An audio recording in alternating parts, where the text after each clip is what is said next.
get started, my name is Michelle Bart. I'm the president and co-founder of the National Women's Coalition Against Violence and Exploitation. All of you were at the police presser. This is not about the investigation. However, throughout the vigil tonight, you're going to hear some of our beliefs and what we hope will come out of this. We hope Nikki's case will bring justice to Nikki and this family. We were brought onto this case 6 months ago by VPD. We have a missing persons division. Our director of our missing persons division, Eric Anderson, is here as well this evening. And the whole purpose of what we're doing is, after the family speaks and this vigil, we ask that the media please back off of the family so that they can get through a very difficult holiday season, and that we can focus in January on the prosecution of the person that did this crime. In regards to what our services are, our job is to make sure that you all keep cases and faces visible. And I want to thank each and every one of the networks, the publications, etc., in the media for doing that, because media mattered in this case. Office Depot did all of the flyers and everything for us. We had the most flyers of any case we've ever had. We were up to almost 2,500 flyers, and the reason being was every time we sent them out, tips came in. Crime Stoppers put up $2,500. We believe that this isn't the only person that will be charged in the end on this case. And so for that purpose, the investigation is still ongoing, and you will hear more about where our position is on stage this evening as far as hate crimes and the prosecution. But tonight, we want to give the floor to Lisa and Vince and her family, because no individual should ever have to come home this way. So without further ado.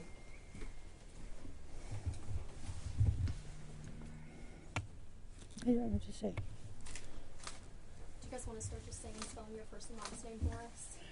My name is Lisa Woods, Lisa-Woods.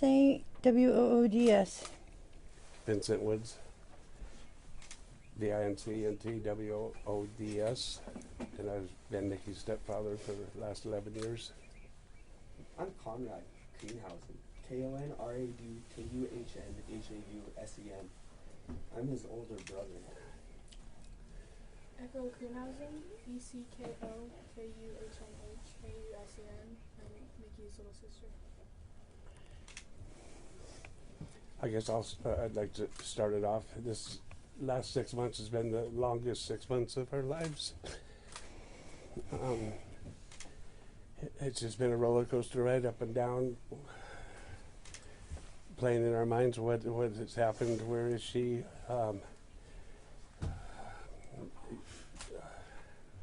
People have been awesome with their, putting out flyers and all the work.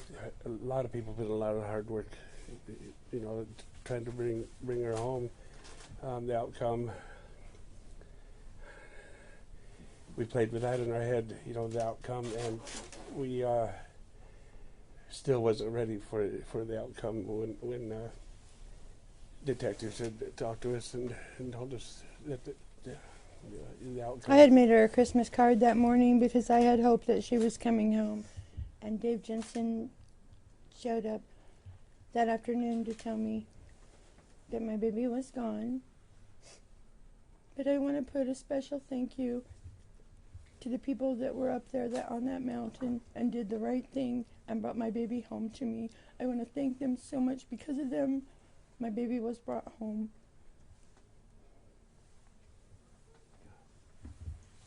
She was a rainbow of light. She was so confident in who she was. I remember her coming out for the first day of 6th grade, and she wasn't Nick anymore. She was Nikki. Sorry. Oh my, how embarrassing. Sorry. Oh my. Echo. Anyway, she had been Nikki behind closed doors since she was 2 years old, and she had Hannah Montana and high heels and makeup, and we would buy her girls' clothes for her bedroom, and she would be on the track team, in elementary school. But the first day of 6th grade, she came out Nikki, and she was Nikki ever since, and she was full of confidence, and people were drawn to her. The cheerleaders loved her. They thought she was so beautiful, so nobody on the football team bullied her, because then the cheerleaders would be mad at them. She had friends and support, and she was so confident in who she was.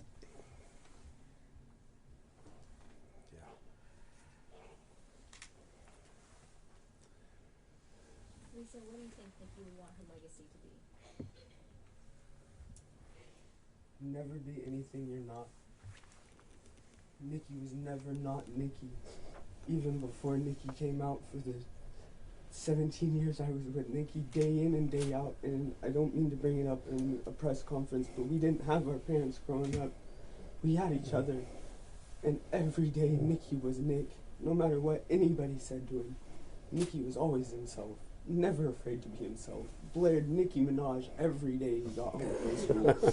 By heart. In high heels. When he was 5 years old, he knocked his front teeth out in high heels Shooting hoops with his brother, with her brothers. on Thanksgiving. Yeah.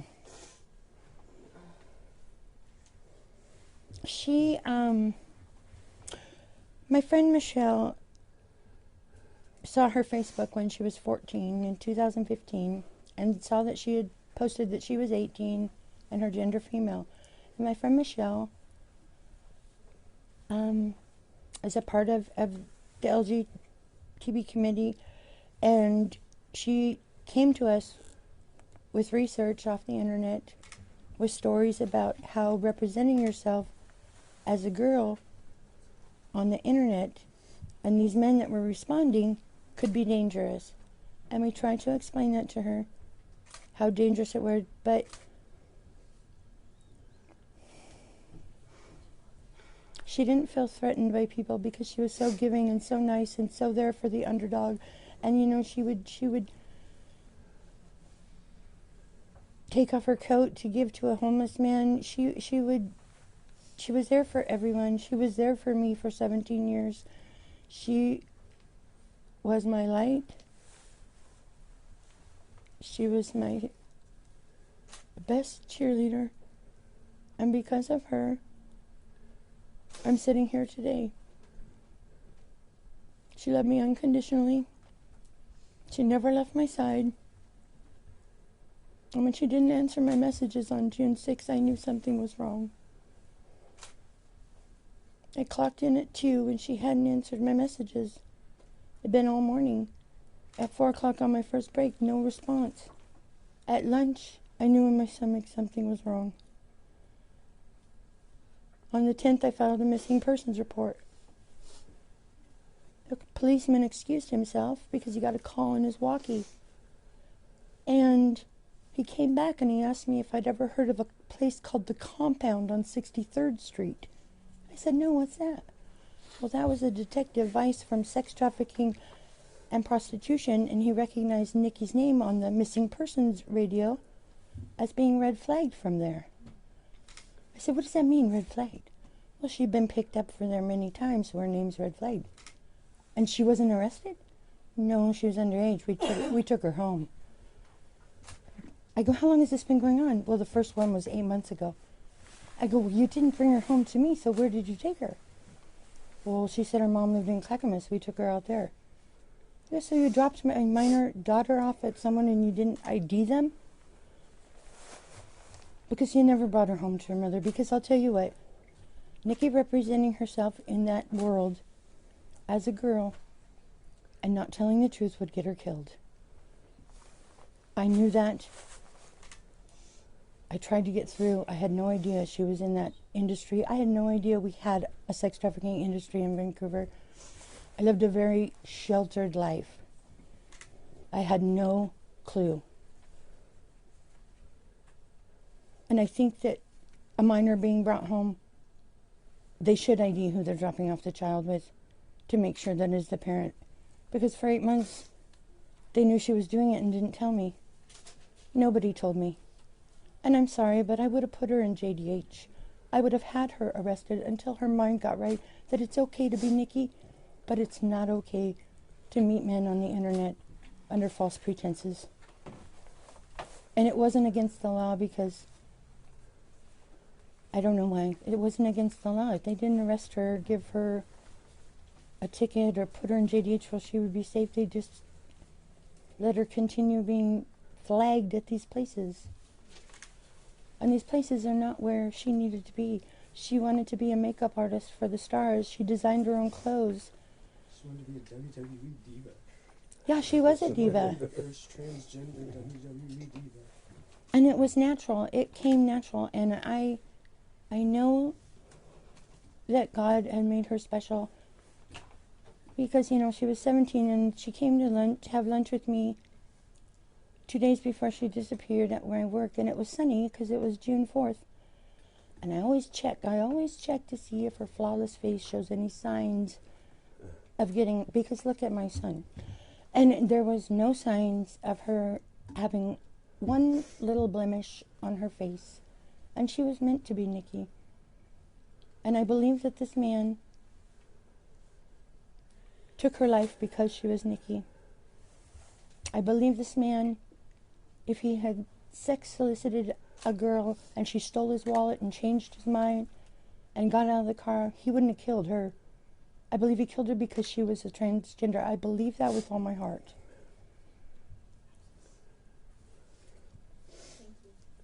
Any questions from the media?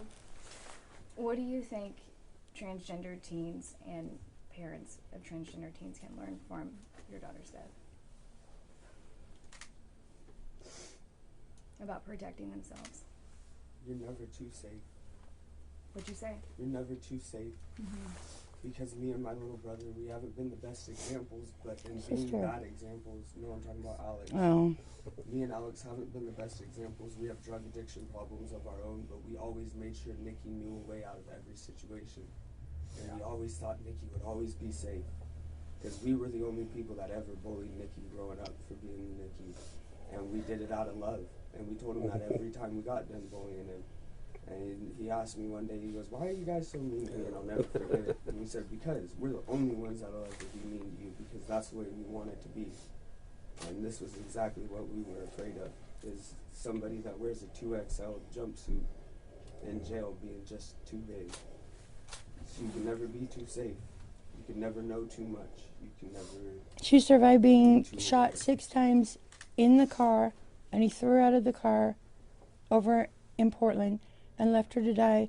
The first house she went to wouldn't open the door for her. She crawled to the next house. And she made it through. 6 times she was shot. When was that? In 2018. So she was a target then? Yes. Can you share the circumstances of that? Dude wanted Incident. her cell phone, and Nikki said, "No, that's the only way I can call my mom." And dude said, "You're going to give me that phone." He said, "You're going to kill me." So Nikki told me she did not know her shooter. And then he was on TV being arrested for pulling a knife at Clackamas Town Center with his girlfriend on the security guard. And Nikki called me up and asked if I saw the story. And I go, "Yeah, honey, why, what's up?" "Mom, I'm safe now. That's who shot me." Did you have conversations with her about the men on these dating apps being dangerous? You said your friend had warned you about that was going on in the dating world. And did you have conversations with her about it? Yes. What would she say? I told her that it wasn't right for her to put her age at 21 when she was only 17 and get men who are in their 40s and 30s to make comments about how beautiful she is, because she's way more beautiful than that, and her beauty shouldn't shine through men's comments like that. Yeah. That's not where her self-esteem and beauty should come from. But she loved the attention. She wanted to be Facebook famous. How could people? I'm sorry, can I interrupt for just one moment? I'm Yeah. sorry. So just being an outsider, I'm not a film crew or anything like that, but I am her friend. And this is an ongoing investigation, and I'm kind of concerned about some of the questions that are being asked and also her comments. I don't want this to jeopardize the prosecution of this murderer. So I don't know how you guys, are you going to be going over the edits with with her? Does she have a say? No. So she doesn't have a say in what you guys are filming. And so when I advise you, please kind of be mindful of what you're sharing, because it could be misconstrued, and I don't want it to be used as a defense. Do you see where my heart is coming from? I'm only speaking up for you, because I don't know any of these people, but I know you. I just want to make sure, and please, you know, if you don't film something that you know could cause a problem with this prosecution, please. Okay, sorry about that. Public. For those of us who didn't have the chance to know Nikki, what would you like people to know about her and what she was like? So her coping skill was to put her headphones and walk down the street at night, and I would go pick her up. You know, she would call me, and I could see her blocks away because she was dancing and she was shining, and she just radiated love. She came in contact with a lot of people and made a difference in their life. She made a difference. Very colorful. And it was all ages, all communities, all walks of life, the homeless, the, you know, CEOs, the, you know, she could fit in anywhere and bring something to the situation that left them feeling good about themselves. If somebody was hungry, she would go make sure they had food. If somebody needed a place to stay, she'd make sure she stayed with them till they found a place to lay their head. She was always concerned about other people. She was very loyal, and people loved her. I remember when I was in about 4th grade, I had a performance at school down the street, and I was so excited. I was like, my parents are going to be there. It's going to be so great. But my mom couldn't make it, and I don't know what my dad was doing. And Nikki was the one that showed up for me. She was that type of sister. She was always there no matter what was happening, what you did, what you got in trouble for, what you needed. She was there. How often did you guys talk? When I was little, we were siblings. We'd fight all the time, but in the end, we were like partners in crime. We would always be together.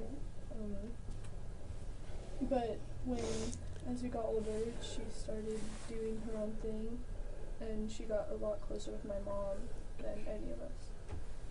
So we have time for about one more quick question from the media, and then we're going to head to the auditorium for the vigil. Can I just ask, I don't want to dredge anything up, but you said from June 10th when you filed the missing persons report, really from the moment you hadn't heard from Nikki in 24 hours. For those 4 days, I slept with my Bible and her picture, and I prayed. On the 4th day, I knew something was wrong. Can you walk us through the last 6 months until you got word? I didn't know if she was being held against her will in the sex trafficking industry and drugged and made to do things that were horrible. I didn't know if she was being shipped to another country. I didn't know if they had left her laying in a ditch and did horrible things to her like I read on that papers that Michelle brought us. I had no idea, but I had nightmares because I had nightmares about the facts. The articles were real about other transgenders that had been murdered. My fears and my visions and my nightmares were true stories. And for 6 months, I prayed that that wasn't what was happening. But I knew when she didn't call me that day, that was the first time in 17 years we hadn't talked. And I knew something was wrong. So we have one last question right here, and then we got to wrap it up. I just wanted to ask you, first, I'm sorry for your loss. Thank you. The suspect in this case has been charged with second-degree murder. I have heard that your family and possibly some of Nikki's friends have a push to have some of those charges upgraded to include hate crime charges. Is that accurate, and how does your family feel about that? So, from what I understand, the bits and pieces that I've gathered, he met her at a bar, bought her a bottle of vodka, gave her his coat to wear, and dropped her off at 4 o'clock in the morning. He met up with her again at 5:30 at a different location.